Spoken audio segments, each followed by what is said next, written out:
След като в предишни клипове разгледахме законодателната и изпълнителната власт, дойде време да обърнем внимание на третата – съдебната власт. Защо е важна тя и кога ни е нужна? В отношенията си ние хората често стигаме до спорове. Понякога тези спорове са във връзка с права и задължения, които възникват помежду ни. Функцията на съдебната власт е да решава именно такива спорове. Казано по друг начин, съдебната власт прилага правото, казвайки ни в случай на правен спор какво решение следва от правото. Законодателната и изпълнителната власт са политически власти, докато съдебната власт е не политическа. Тя е юридическа власт. Държавата, посредством съдебната власт, дава защита на нашите права.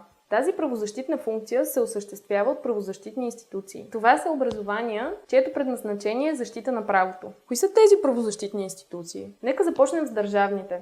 Това са съдилищата, органите на следствие, прокуратурата, Конституционния съд. Има и такива правозащитни институции, които не са държавни. Това са адвокатурата, арбитражните съдилища. Сигурно често чувате във връзка с съдебната власт думата магистрат. Магистратура – това са всички органи на съдебната власт. Магистрати е общо понятие, включващо съдиите, прокурорите, следователите. Основно място в дейността на съдебната власт заема принципа за нейната независимост. Магистратите постановяват своите актове и извършват своите действия в съответствие единствено с закона, вътрешното си убеждение и съвестта си. Външна намеса в съдебната власт е недопустима, било от граждани, било от бизнеса или от политиците. Съдилищата са гръбнакът, основата на цялата съдебна власт. Тяхната дейност е най-същественото и решаващо проявление на съдебната власт. Само съдилищата решават правни спорове. Правозащитната дейност на съдилищата е правораздаване, т.е. дейност по решаване на правни спорове. Когато две страни спорят, те се обръщат към една неутрална трета страна, която да реши спора им в съответствие с правото. Това е именно съда. Правораздаването не се задейства служебно. Съдът няма да реши сам да разгледа един правен спор. Страните трябва да решат да сезират съда, да се обърнат към него. За да правораздава съда, нужно е да му се предоставят доказателства. Въз основа на тези доказателства той прави заключение за фактите, които са се проявили в действителност. Всичко това се случва в рамките на специален, сложен и строго формализиран процес. В крайна сметка съдът се произнася категорично с решение или присъда. Целта на правораздаването е да бъде възстановена правната хармония, която е била нарушена вследствие на спора. В България говорим условно за общо правосъдие и специализирано правосъдие. Общото правосъдие е правосъдието по граждански и наказателни дела.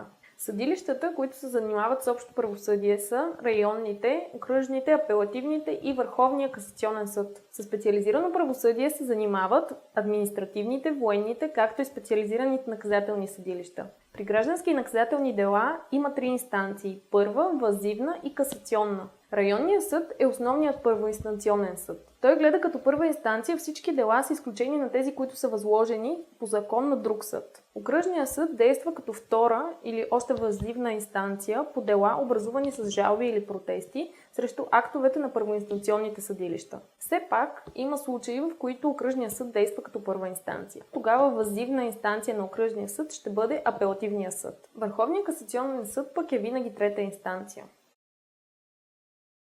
Това е втората подсистема в рамките на съдебната власт. Прокуратурата следи за спазването на законността в държавата. Ако е извършено нарушение или по-конкретно казано престъпление, повдига обвинение срещу нарушителя пред съда.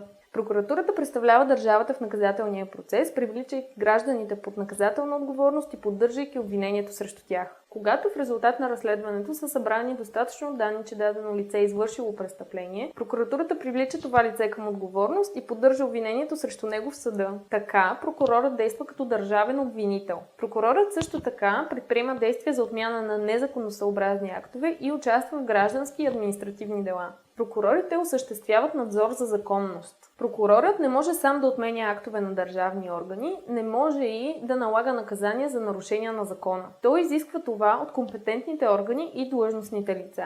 Прокуратурата, за разлика от съдилищата, е единна и централизирана, строго иерархизирана система. Всеки прокурор е подчинен на главния прокурор. Всеки прокурор е подчинен на по-горестоящи по длъжност прокурори. По-горестоящия по длъжност прокурор, както и прокурорите от по-горестоящата прокуратура, могат да извършват действия, които са от компетенцията на долустоящите прокурори. Може да отменя, изменя или спира действието на актовете на долустоящите прокурори. Структурата на прокуратурата е в съответствие с тази на съдилищата. Към всеки съд има прокуратура. С други думи, има районна, окръжна, апелативна прокуратура, Върховна касационна прокуратура и Върховна административна прокуратура. На върха в структурата на прокуратурата се намира главният прокурор. Той ръководи дейността на прокуратурата организационно, административно и методологически. Той извършва ревизии и контрол на работата на всички прокурори, без значение къде са. С други думи, той стои над всички прокурори, на върха в системата на прокуратурата.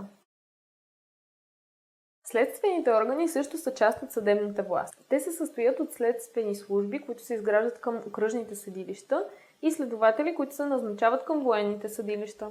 Тяхната функция е свързана с осъществяване на предварително разследване, още следствие, по наказателни дела. Събиране на доказателства, на базата на които прокуратурата да повдигне обвинение срещу нарушителя. Най-вероятно се чудите кой назначава всички тези съдии, следователи и прокурори, за които говорихме досега. Съдебната власт в България се ръководи от единен административен орган, наречен Висш съдебен съвет. Функциите, които той изпълнява, са назначаване, повишаване, преместване и освобождаване на съдиите, прокурорите и следователите, налага дисциплинарни наказания, с които се понижават или освобождават от длъжност прокурори, съдии и следователи. Казано на простосмъртен език, Висшия съдебен съвет е нещо като HR отдел на съдебната власт. Висшия съдебен съвет се състои от 25 членове, които задължително са юристи. От състава на Висшия съдебен съвет членове по право са председателя на Върховния касационен съд, председателя на Върховния административен съд и главния прокурор. 11 членове на съвета се избират от Народното събрание. Това е така наречената парламентарна квота. Останалите 11 се избират от органите на съдебната власт, чрез събрания на съдии, прокурори и следователи, на които те гласуват кой да ги представлява в Висшия съдебен съвет. Това е така наречената професионална квота. Функциите на Висшия съдебен съвет са свързани с организационно ръководство на съдебната власт и гарантиране на независимостта. Накратко казано, от Висшия съдебен съвет зависи кои ще бъдат магистратите. А от тази преценка зависи качеството на правосъдието в държавата, от което пък и до голяма степен зависи функционирането на самата държава.